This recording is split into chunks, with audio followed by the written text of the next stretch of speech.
Morning students. आज अपना topic रहेगा valuation of goodwill. Valuation of goodwill.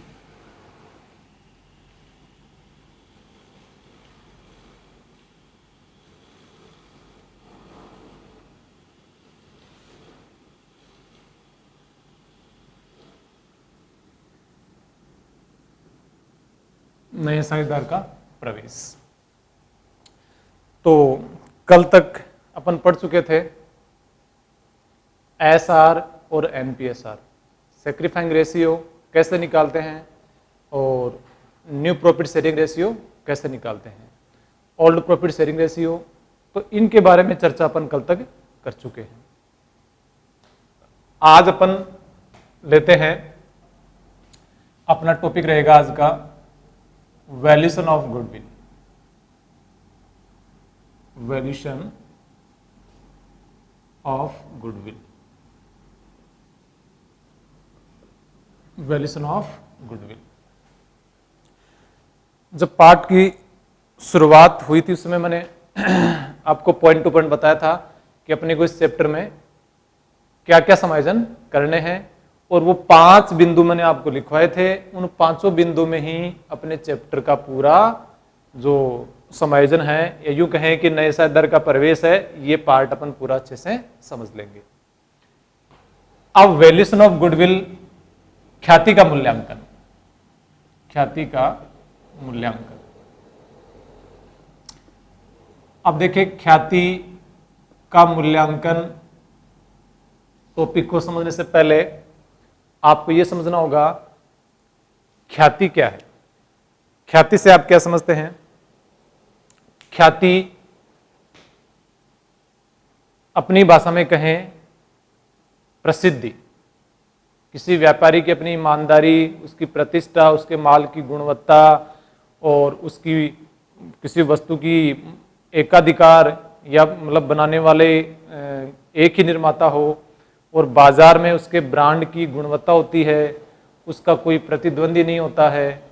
या यूं कहें कि मार्केट में जिस व्यापारी की जितनी ज़्यादा प्रसिद्धि होती है उसकी उतनी ही ज़्यादा बिक्री होती है, अर्थात वो अपने सिमिलर फर्मों से ज़्यादा वो लाभ अर्जित करता है।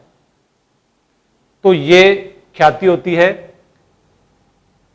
सरल भाषा में अपन समझें, ख्याति एक अदृश्य शक्ति होती है।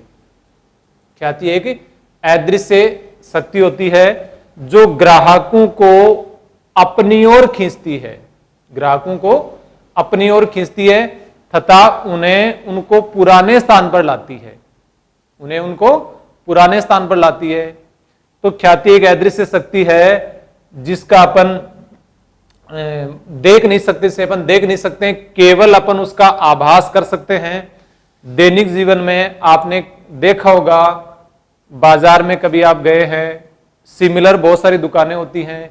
कुछ दुकानों पर तो आपको इक्के दुक्के ग्राहक मिलेंगे, कुछ दुकानें आपके नजर ऐसी आएंगी जहां कस्टमर्स की लाइन लगी हुई रहती है। कहने का मतलब वो वेट करके समय काफी गंवाने के बावजूद भी वो वहीं से शॉपिंग करना पसंद करते हैं। इसी का नाम गुडविल है। तो ख्याति एक अदृश्य शक्ति है जो ग्राहकों को अपनी ओर खींचती है। यह वह आकर्षण शक्ति है जो ग्राहकों को अपने पुराने स्थान पर लाती है, उसी का नाम ख्याति है।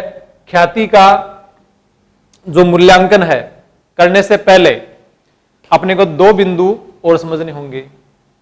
एक तो होती है क्रय की गई ख्याति। क्रय की गई ख्याति।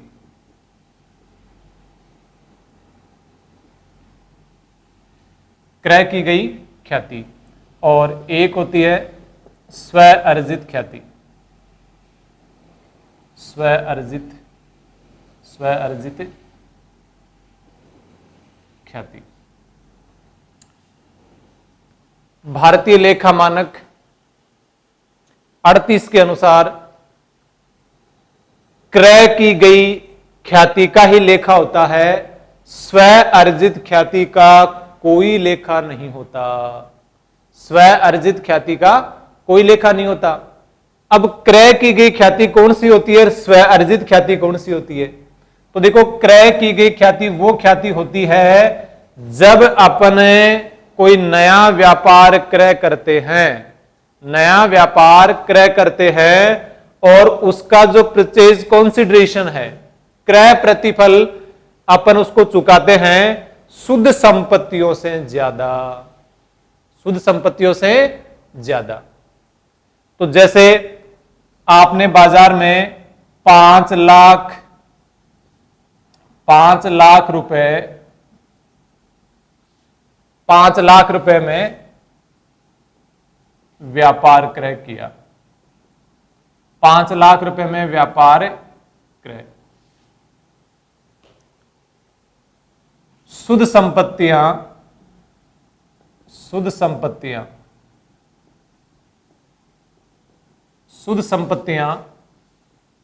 4,30,000। जो नेट असेट्स है वो तो 4,30,000 की है, जबकि 5 लाख रुपए में आपने व्यापार क्रय किया है। तो आप कितना ज्यादा दे रहे हो, इसका मतलब ये क्रय ख्याति है, क्रय ख्याति। ख्याति का आपने मूल्य चुकाया है, मूल्य चुकाया है 5 लाख रुपए परचेज कॉन्सिडरेशन वैल्यू है, उसके बदले में आपको 4,30,000 की आपकी नेट असेट्स है। ये 70,000 रुपए जो आप ज्यादा पे कर रहे हैं, इसी का नाम है क्रय की गई ख्याति, और पुस्तकों में इसी ख्याति का लेखा होता है, पुस्तकों में इसी ख्याति का लेखा होता है, क्रय की गई ख्याति का ही लेखा होता है। जबकि स्व अर्जित ख्याति वो ख्याति होती है जिसका आपने कोई भुगतान नहीं किया है, यूं कहे कि रुपए देकर के आपने ख्याति को नहीं खरीदा है, रुपए देकर के ख्याति को नहीं खरीदा है। ये ख्याति तो वो ख्याति है कि साल दर साल व्यापार चलता रहता है, तो धीरे धीरे उस व्यापार की मार्केट में अपनी गुडविल बनती जाती है, प्रसिद्धि होती जाती है। तो ऐसी ख्याति व्यापारी की प्रतिष्ठा, उसके माल की गुणवत्ता, मुख्य बाजार में फर्म का स्थित होना और मालिक का व्यवहार, ये सब बिजनेस में इन्वॉल्व होता है, तो वो स्व अर्जित ख्याति होती है। ऐसी ख्याति का पुस्तकों में लेखा नहीं होता है, ये पुनर्गठन के समय होता है। इसके बारे में आगे अपन विस्तार से चर्चा करेंगे। आप इतना दिमाग में रखें, क्रय की गई ख्याति का लेखा होता है, स्व अर्जित ख्याति का लेखा पुस्तकों में नहीं होता है। अब आओ, अपना मेन टॉपिक है ख्याति का मूल्यांकन। ख्याति का मूल्यांकन, इसमें न्यूमेरिकल बिंदु है जो आपको अच्छे समझना है कि ख्याति का मूल्यांकन कैसे करें। ख्याति के मूल्यांकन की कई विधियां प्रचलित है, ख्याति के मूल्यांकन की कई विधियां प्रचलित है। वो व्यवहार, वो फर्म की प्रकृति देखी जाती है कि किस स्थिति में ख्याति की गणना किस विधि से की जाए। ये हर फर्म का अपना अलग अलग तरीका है, इसीलिए कोई भी एक मेथड है वो आप हर फर्म पे अप्लाई करें, ये उचित भी नहीं है। जो जैसी फर्म की स्थिति है, प्रकृति है, उसके अनुसार कोई भी विधि अप्लाई हो सकती है। तो आपके सिलेबस में निर्धारित जितनी भी विधियां हैं, उन सब विधियों का आपको अध्ययन करना है और 1 बाय 1 समझना है। तो आओ, सबसे पहले ख्याति के मूल्यांकन की विधियां, ख्याति मूल्यांकन की विधियां। ख्याति मूल्यांकन की विधियों में नंबर 1, क्रय की गई ख्याति, क्रय की गई ख्याति। सॉरी, ये तो आप समझ चुके हैं। वर्षों के क्रय, वर्षों के क्रय, वर्षों के क्रय। वर्षों के क्रय से आप क्या समझते हैं? वर्षों के क्रय का मतलब है कि फर्म पिछले कई वर्षों से चली आ रही है, तो फर्म के पिछले कुछ वर्षों के औसत लाभों को आधार लेकर के अपने कुछ वर्षों से गुणा कर देते हैं। फर्म के पिछले वर्ष के औसत लाभों को कुछ वर्षों के क्रय से गुणा कर देते हैं, उसी का नाम है वर्षों के क्रय। इसको समझने के लिए वर्षों के क्रय में सबसे पहले आता है औसत लाभ। वर्षों के क्रय में औसत लाभ, औसत लाभ आधारित, औसत लाभ आधार, average profit based, average profit based. तो औसत लाभ आधार, औसत लाभ आधार, इसमें भी आपको 2 पॉइंट समझने होंगे। एक तो होता है सरल औसत, सरल औसत, सरल औसत, और एक आपको इसमें समझना है भारित औसत, भारित औसत लाभ।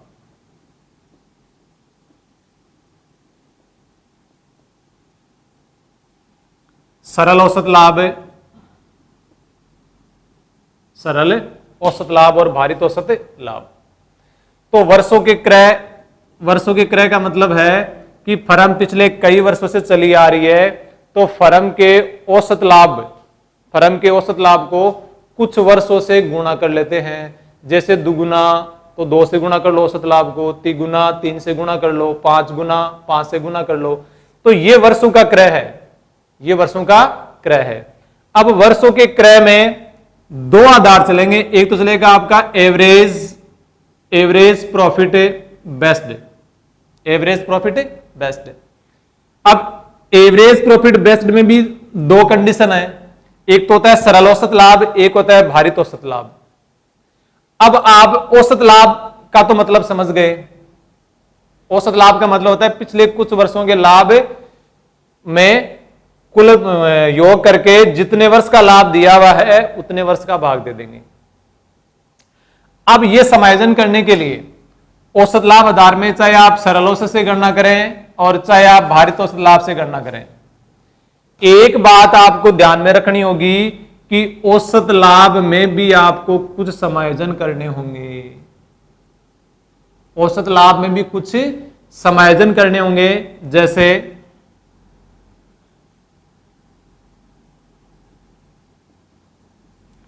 पिछले वर्षों के, पिछले वर्ष के लाभों में किए जाने वाले समायोजन, किए जाने वाले समायोजन।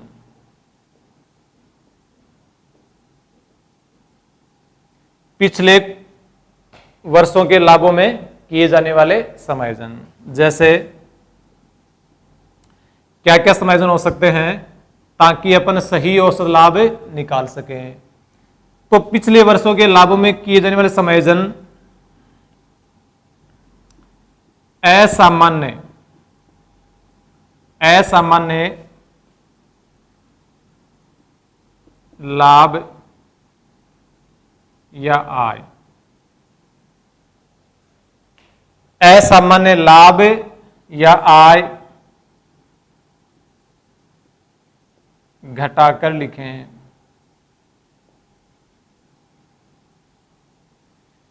असामान्य लाभ और आय है उसको घटा करके लाभों से आपको लिखना है। असामान्य लाभ क्या होता है? असामान्य लाभ का मतलब वो लाभ जो फर्म की गतिविधियों से संचालित नहीं हुआ है, या यूं कहें ऐसे लाभ जिनका फर्म की सामान्य जो स्थिति है या यूं कहें व्यापार संचालन से उनका कोई लेना देना नहीं है। जैसे सट्टे की आय हो गई है, स्थायी संपत्तियों को बेचने से लाभ हो गया, क्योंकि अपना व्यापार प्रॉपर्टी बेचना थोड़ी है, प्रॉपर्टी के सहारे व्यापार को चलाना है। अब कोई भी स्थायी संपत्ति, मशीन है, फर्नीचर है, बिल्डिंग है, जो बिजनेस में है, यदि उनको बेच दिया और आपने लाभ हो गया तो वो आपका सामान्य लाभ नहीं कहलाएगा, वो असामान्य लाभ में काउंट हो जाएगा। तो असामान्य लाभ सट्टे की आय है, कोई गैर व्यापारिक विनियोगों से लाभ हो रहा है, आय हो रही है, तो वो आपको माइनस करके लिखना है, चाहे किसी वर्ष के लाभ में दिया हुआ हो। उसके बाद नंबर 2,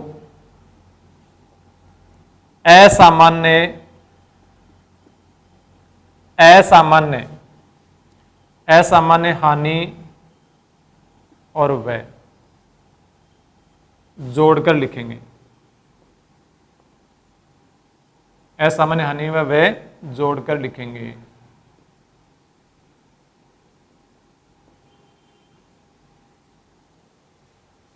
असामान्य हानि ऐसी हानि जो व्यापार के साधारण संचालन से नहीं है, हालांकि उनका लिंक बिजनेस से होता है, लेकिन अपन ख्याति की जब गणना करते हैं तो उनमें वो शामिल नहीं होते। जैसे असामान्य हानि में सट्टे की हानि, किसी स्थायी संपत्ति को आपने बेच दिया, बेचने से आपको हानि हो गई, तो ये असामान्य हानि कहलाती है। और असामान्य व्यय कौन सा होता है? असामान्य व्यय का मतलब यह था कि ऐसा खर्चा जो आपने कर दिया जिसका लिंक आपके बिजनेस सामान्य व्यापार संचालन से नहीं है, तो उनको आपको क्या करना है? लाभ में गठा लिया गया है, लाभों में से गठा लिया गया है। जब ख्याति की गणना अपन करेंगे, ख्याति का मूल्यांकन, तो उसमें जब औसत लाभ ज्ञात करेंगे तो वहां जो गठा लिया गया है उसको वापस जोड़ेंगे। नंबर 3, गैर व्यापारिक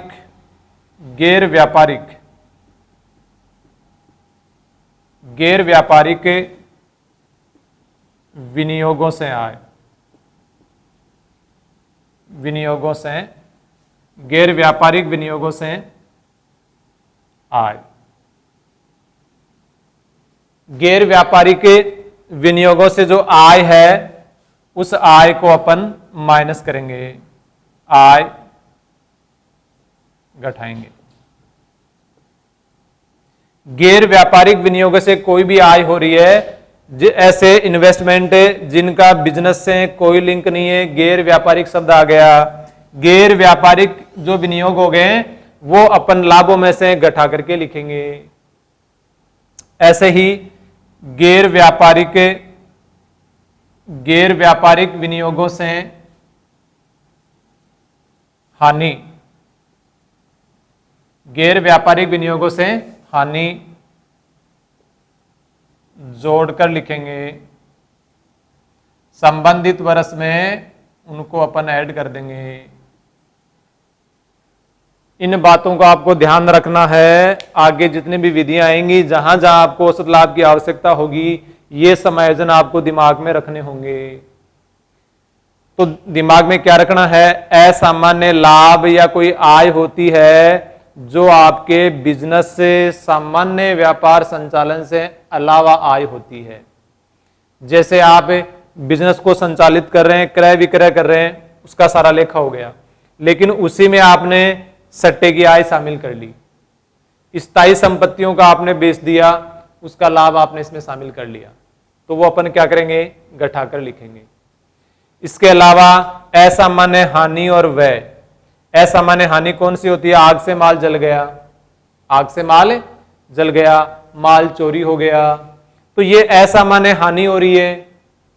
असामान्य हानि, एबनॉर्मल लॉस हो रहा है, तो वो लॉस अपने अगर लाभों में से घटा लिया गया है तो अपन वापस जोड़कर लिखेंगे, क्योंकि अपने को तो वास्तव में बिजनेस से लाभ कितना हुआ वही तो पता करना है, ताकि ख्याति की गणना करने में आसानी रहे और ख्याति की गणना शुद्ध निकले।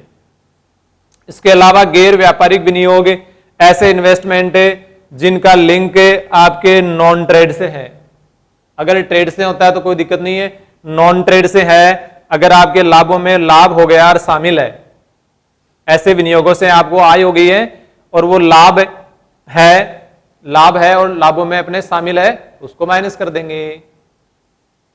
ऐसे ही गैर व्यापारिक विनियोगों से हानि हो रही है और लाभों से अपलिखित कर लिया गया है, तो अपलिखित कर लिया गया है उस हानि को अपन वापस जोड़ देंगे, ताकि अपने वास्तव में बिजनेस से या फर्म का शुद्ध लाभ अर्जित कर सकें, ताकि सही औसत लाभ निकाले जा सके। तो मैं ख्याति के मूल्यांकन की विधियों में वर्षों की क्रय विधि है, इसमें पहला मेथड है औसत लाभ आधार। औसत लाभ आधार में दो चलेंगे, सरल औसत लाभ और भारित औसत लाभ। सरल औसत लाभ हो चाहे भारित औसत लाभ हो, दोनों में ही आपको ये समायोजन, 4 समायोजन करने होंगे। अब अपन चलते हैं सरल औसत लाभ पर।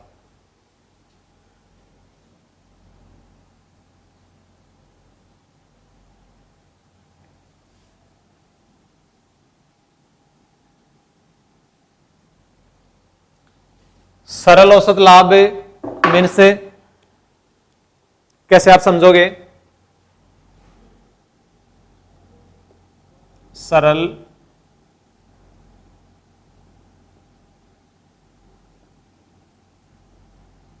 औसत लाभ। सरल औसत लाभ में ख्याति की गणना कैसे करेंगे? सर्वप्रथम आपको यह समझना होगा कि औसत लाभ क्या है। आप पिछली कक्षाओं में अच्छे से आप पढ़ के आए हो कि औसत का मतलब होता है जितने वर्षों के लाभ या हानि दी हुई है उन सब का आप योग कर लो, और जितने वर्ष का लाभ या हानि दी हुई है उतने वर्ष का भाग दे दो, वो औसत आ गया। और फिर प्रश्न में कहा जाए कि दुगुना 2 से गुणा करना है, तिगुना तो 3 से गुणा करना है, वही आपकी गुडविल हो जाएगी। इसी का नाम है वैल्यूएशन ऑफ गुडविल, और मेथड हो गया वर्षों के क्रय। तो इसमें क्या करेंगे? सर्वप्रथम निकालने के लिए जैसे एग्जाम्पल के जरिए समझें आप। एग्जाम्पल के जरिए समझें, एक फर्म के पिछले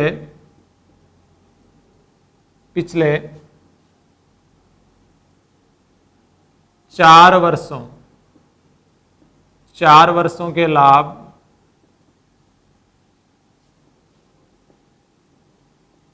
क्रमशः 40,000,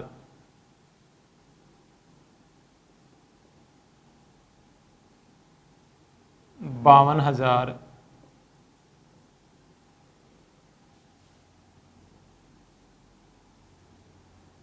38,000,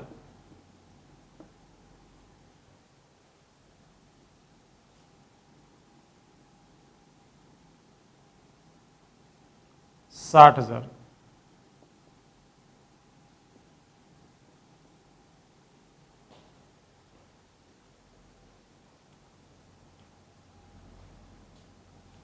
तीन वर्षों के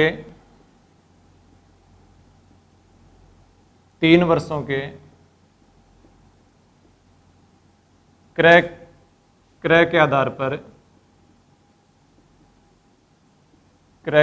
पर ख्याति की गणना कीजिए।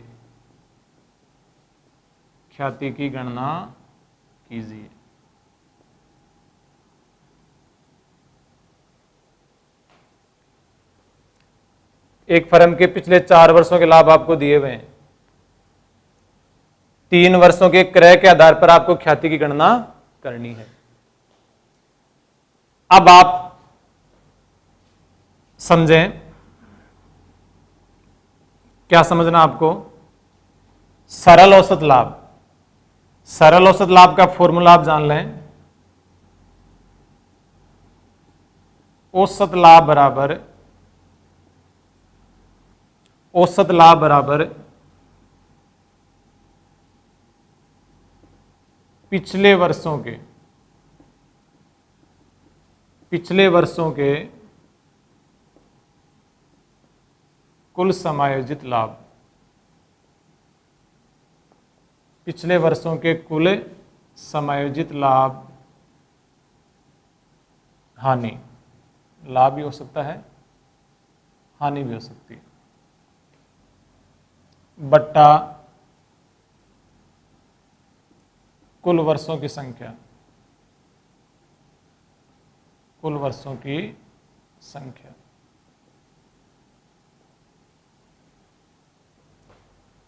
औसत लाभ आप निकाल रहे हैं, पिछले कुछ वर्षों के कुल समायोजित लाभ। अभी मैंने आपको समायोजन लिखवाए थे, क्योंकि इसमें आपको मैंने एकदम साधारण टॉपिक दिया है, किसी प्रकार का कोई समायोजन यहां ऐड नहीं किया। अगले एग्जाम्पल में आप समझ लेना।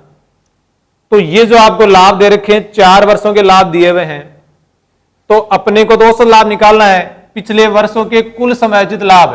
तो जब समायोजन दिया हुआ ही नहीं है, असामान्य हानि, असामान्य लाभ, तो गैर व्यापारिक विनियोग कुछ भी दिया हुआ नहीं है, तो यही आपका समायोजित लाभ कहलाएगा।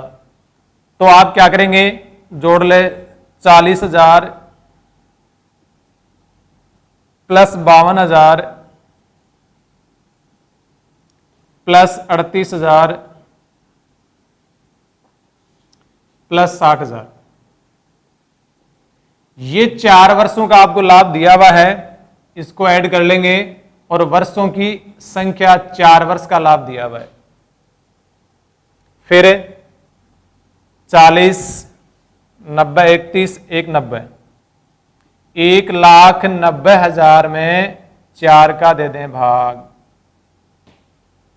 तो औसत लाभ आ जाएगा 4 4 16,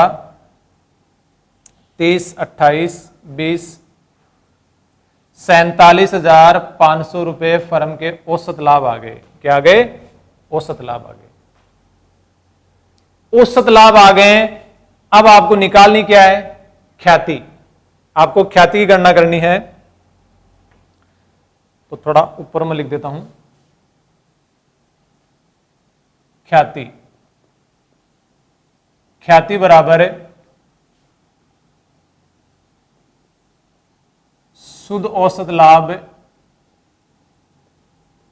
शुद्ध औसत लाभ गुणा वर्षों के क्रय, वर्षों के क्रय। शुद्ध औसत लाभ कहें या वास्तविक औसत लाभ कहें। अब आप ये कहोगे कि आपने तो औसत लाभ ही बताया है। औसत लाभ आप निकाल चुके हैं, पर शुद्ध औसत लाभ का क्या मतलब है? शुद्ध औसत लाभ का मतलब यह है कि जो आपका औसत लाभ आया है, उससे शुद्ध लाभ ज्ञात करने के लिए औसत लाभ, औसत लाभ माइनस साझेदारों का पारिश्रमिक, साझेदारों का पारिश्रमिक, साझेदारों का पारिश्रमिक। साझेदारों का पारिश्रमिक से मतलब यह है कि औसत लाभ जो दिया हुआ रहता है उसमें साझेदारों का पारिश्रमिक शामिल, मतलब यूं कहें घटाया हुआ नहीं रहता। जैसे कोई साझेदार फर्म में सेवाएं देता है, तो सेवाओं के बदले वो वेतन, कमीशन, बोनस इत्यादि लेने का वो हकदार है। उसे रिम्यूनरेशन मिल रहा है, उसे सैलरी मिल रही है, उसे बोनस मिल रहा है या एक्स्ट्रा रिम्यूनरेशन मिल रहा है, तो उसका लेखा फर्म के लाभों में अपडेट किया हुआ नहीं होता है, क्योंकि ये लाभों पर प्रभार नहीं होते, लाभों पर प्रभार नहीं होते, ये नियोजन है, तो इसलिए लाभों में शामिल नहीं होते हैं। तो जब भी अपन शुद्ध औसत लाभ ज्ञात करते हैं, शुद्ध औसत लाभ, शुद्ध औसत लाभ ज्ञात करते हैं, उस समय औसत लाभ जो आप निकाल चुके हैं उसमें से साझेदारों का पारिश्रमिक घटा देते हैं। अब यहां चूंकि प्रश्न में आपको कहीं भी किसी भी साझेदार का पारिश्रमिक दिया हुआ नहीं है, तो जब दिया हुआ नहीं है तो अपना औसत लाभ ही क्या कहलाएगा? शुद्ध औसत लाभ या वास्तविक औसत लाभ। इसलिए आगे प्रश्नों में आएगा, तब ये आपके दिमाग में रहना जरूरी है कि आपने औसत लाभ निकाल लिया, जबकि प्रश्न में शुद्ध औसत लाभ निकालने से रिलेटेड कोई सूचना है, साझेदार का वेतन, कमीशन, बोनस, उनसे रिलेटेड, तो वो आपको यहां माइनस करना होगा, तभी आपकी ख्याति सही निकल पाएगी। अब चूंकि इस प्रश्न में आपको ऐसा दिया हुआ नहीं है, तब अपने औसत लाभ को क्या मान लेंगे, शुद्ध औसत लाभ मान लेंगे 47,500। 47,500 वर्षों के क्रय। अब प्रश्न में आपको स्पष्ट दिया हुआ रहता है कि ख्याति की गणना है वो 2 वर्षों के क्रय है या 3 वर्षों के क्रय। तो आप यहां देख सकते हो 3 वर्षों के क्रय ये प्रश्न में दिया हुआ है, तो 3 से गुणा कर देंगे, तो ख्याति हो गई है 3 से गुणा करें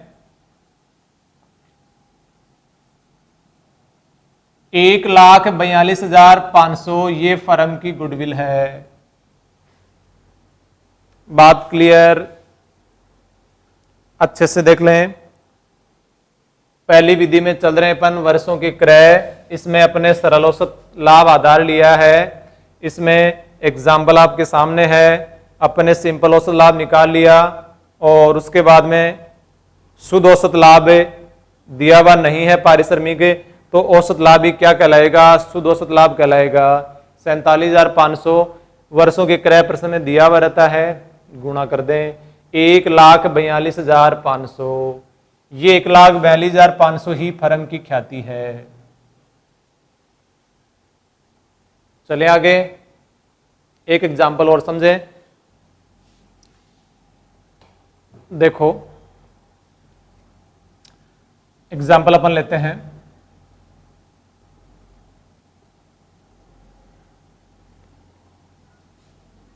ए व बी एक फर्म में साझेदार हैं, एक फर्म में साझेदार है।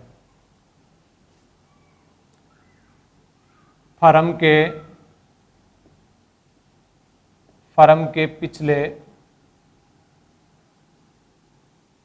5 वर्षों के लाभ, पिछले 5 वर्षों के लाभ क्रमशः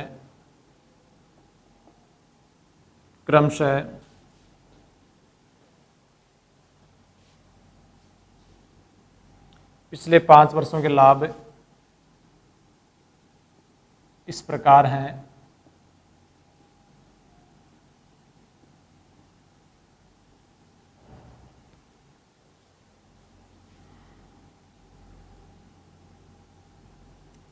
दो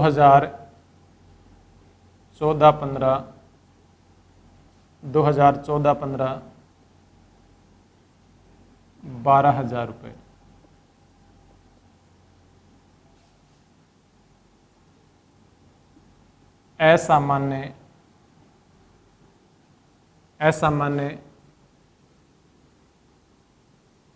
असामान्य हानि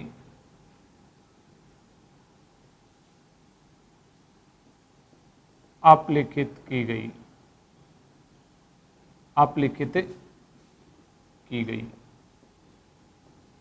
असामान्य हानि अपलिखित की गई 3,000 रुपये। 2015-16 29,000 रुपये, 29,000 रुपये।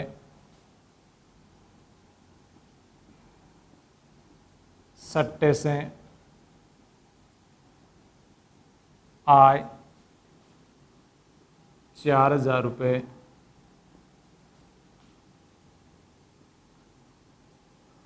सट्टे से आय 4,000 रुपये शामिल किए गए।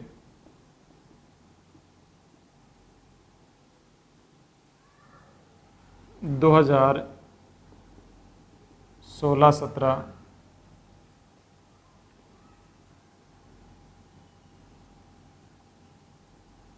12,000 32,000 रुपये 2017-18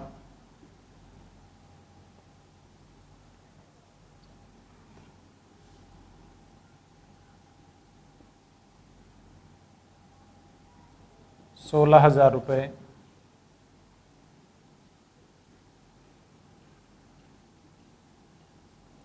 स्थायी संपत्तियों पर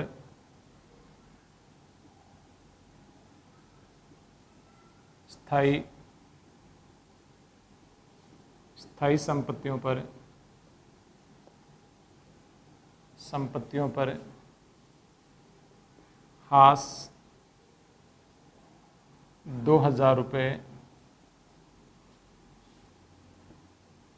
कम लगाया गया।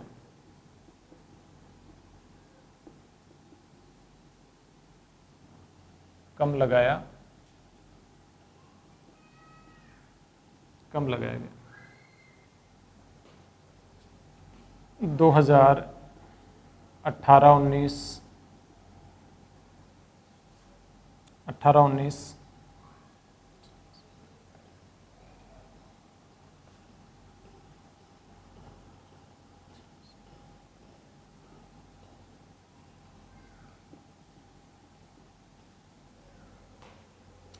ये आपको पिछले 5 वर्षों के लाभ दिए हुए हैं। फिर प्रश्न में आगे प्रश्न कह रहा है प्रत्येक साझेदार का पारिश्रमिक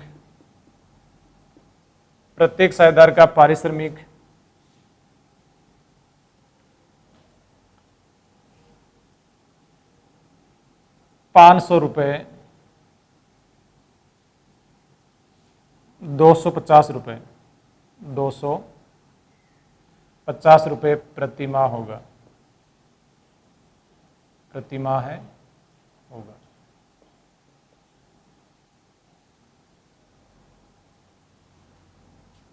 दो वर्षों के क्रय के आधार पर ख्याति की गणना कीजिए। 2 वर्षों के क्रय आधार पर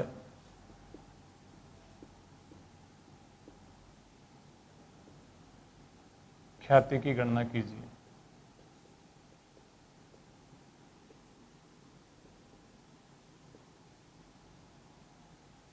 प्रश्न को ध्यान से पढ़ लें। ए और बी 2 पार्टनर हैं। पिछले 5 वर्षों के लाभ आपको दिए हुए हैं 12,000, 29,000, 32,000, 16,000, 14,000। समायोजन आपको साथ साथ दिए हुए हैं।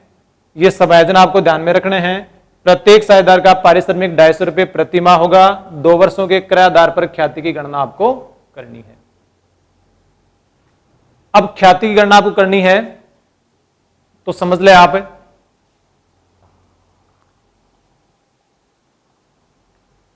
सबसे पहले आपको यहां समायोजित लाभ है उसको सही लाभ प्रत्येक वर्ष का निकालना होगा समायोजन करके। पहला काम अपना ये रहेगा। उसके बाद तरीका जो पिछले एग्जाम्पल में अभी आपने समझा था सेम उसकी तरह शुद्ध लाभ अपना जो भी प्रत्येक वर्ष का लाभ आ गया शुद्ध लाभ उनका योग करके जितने वर्षों का लाभ आपको दिया हुआ है उतने का भाग दे दो तो अपने आप स्वतः निकल जाएगा। देखो पहला काम अपना ये रहेगा, अपन निकालेंगे प्रत्येक वर्ष का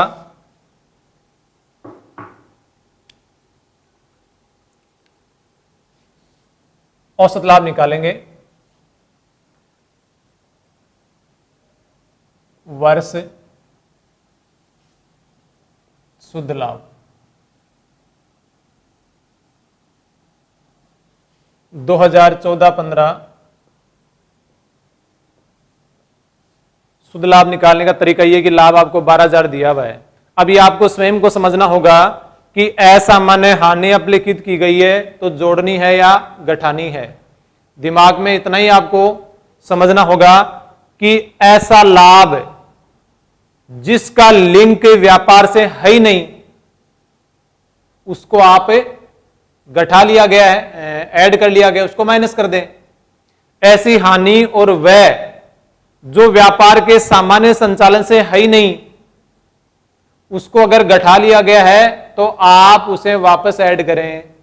जैसे असामान्य हानि अपलिखित की गई, तो यह सामान्य हानि तो व्यापार की होती है, असामान्य अबनॉर्मल लॉस जो किसी आग से माल जल गया, माल चोरी हो गया, कोई भी ट्रेजेडी हो सकती है बिजनेस रिलेटेड, तो वो असामान्य हानि में काउंट होती है।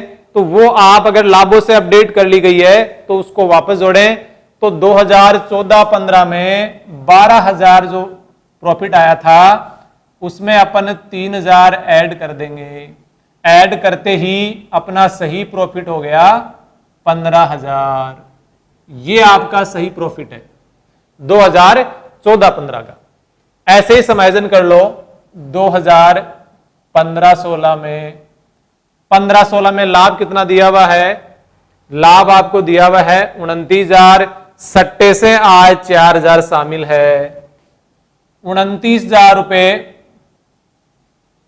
फर्म का लाभ है, सट्टे से आय शामिल है, इसका मतलब बिजनेस की सही आय नहीं है, तो यह असामान्य लाभ हो गया। सट्टे से आय का मतलब असामान्य लाभ, तो यह असामान्य लाभ है। 4,000 इसमें जुड़े हुए हैं। अपने को तो व्यापार का सही शुद्ध लाभ निकालना है ताकि ख्याति गणना सही हो सके, तो यह आप 4,000 पे माइनस कर दें। 4,000 रुपये माइनस करेंगे, 25,000 रुपये सही शुद्ध लाभ आ गया 2015-16। ऐसे ही अपन चलेंगे 16-17 में, तो 2016-17 में कोई समायोजन दिया हुआ नहीं है, तो ये 32,000 रुपये ही आपके सही लाभ हैं। ये 32,000 रुपये आ जाएंगे क्योंकि इसमें कोई समायोजन नहीं है। फिर आओ 2017-18 में 16,000 दिया हुआ है, स्थायी संपत्तियों पर ह्रास 2,000 रुपये कम लगाया गया। अब ये बिजनेस रिलेटेड है कि आपको जो डेप्रिसिएशन है वो 2,000 रुपये कम चार्ज किया आपने, तो ये आपका जो लाभ है 2,000 रुपये चार्ज नहीं करने के कारण से लाभ बढ़ा हुआ आ गया। लाभ बढ़ा हुआ आ गया, 16,000 में आप 2,000 रुपये और घटाएं ताकि आपका 2017-18 का सही आपका लाभ निकाला जा सके। 17-18 में लाभ 16,000 है, 16,000 में से आप 2,000 रुपये जो कम चार्ज किए गए वो अब चार्ज कर दें ताकि अपना सही लाभ निकल कर आ जाए। उसके बाद 2018-19 को ले लो, 14,000 कोई समायोजन नहीं दिया हुआ। 2018-19 तो कोई समायोजन दिया हुआ नहीं है, एज इट इज लिख दें, 14,000 दिया हुआ है। बस अब वही प्रोसेस अपनाएं। कौन सा प्रोसेस?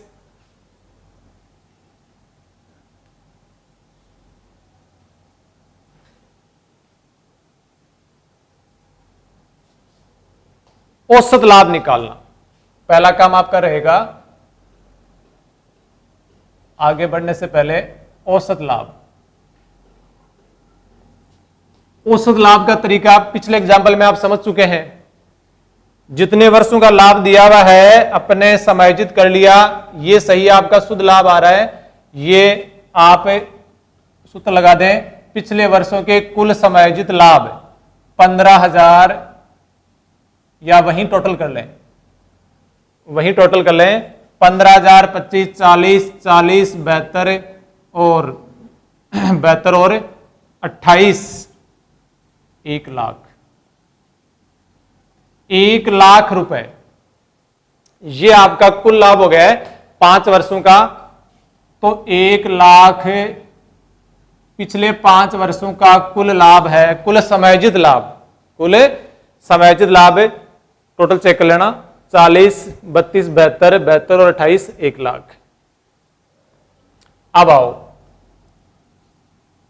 5 वर्ष का दिया हुआ है तो वर्षों की संख्या 5 का इसमें भाग दे दें, औसत लाभ आपका निकल कर आ गया 20,000 रुपए।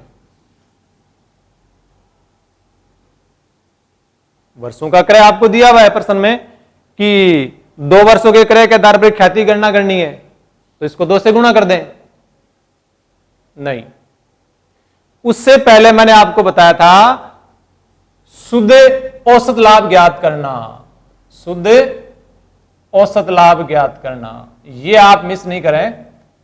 शुद्ध औसत लाभ, शुद्ध औसत लाभ कहें या वास्तविक औसत लाभ कहें, तो जो आपका औसत लाभ है उस औसत लाभ में से ही आपको माइनस करना है साझेदारों का पारिश्रमिक। अब साझेदारों का पारिश्रमिक है वो 250 रुपए है, तो 250 प्रति माह है, 250 को 12 से गुणा कर दें, ये करें ना? नहीं, क्योंकि फर्म में ये क्या लिखा हुआ है, प्रत्येक साझेदार का पारिश्रमिक 250 है। साझेदार कितने हैं? 2 है, ए और बी। तो यहां साझेदार तो 2 हो गए, एक साझेदार का 250 है, प्रति माह है, और प्रति वित्तीय वर्ष में 12 महीने होते हैं। इसको कैलकुलेट करके आप 20,000 में से माइनस कर दें, तो माइनस करोगे 6,000, ये 6,000 माइनस कर दें, शुद्ध आपका औसत लाभ निकलकर आ गया 14,000, ये शुद्ध औसत लाभ है। अब आप ख्याति की गणना कर सकते हो। ख्याति बराबर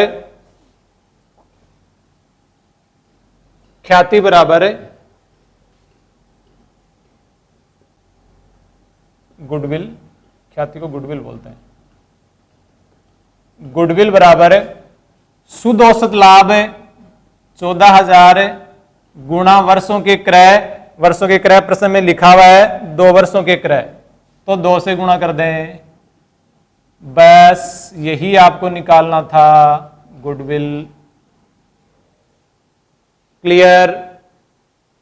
तो मैंने आपको सरल औसत से दोनों तरीके आपको समझा दिए हैं, ध्यान आपको रखना है। बाकी इसी में जो भारित औसत लाभ है, इस भारित औसत लाभ को अपन समझेंगे अगले कालांश में।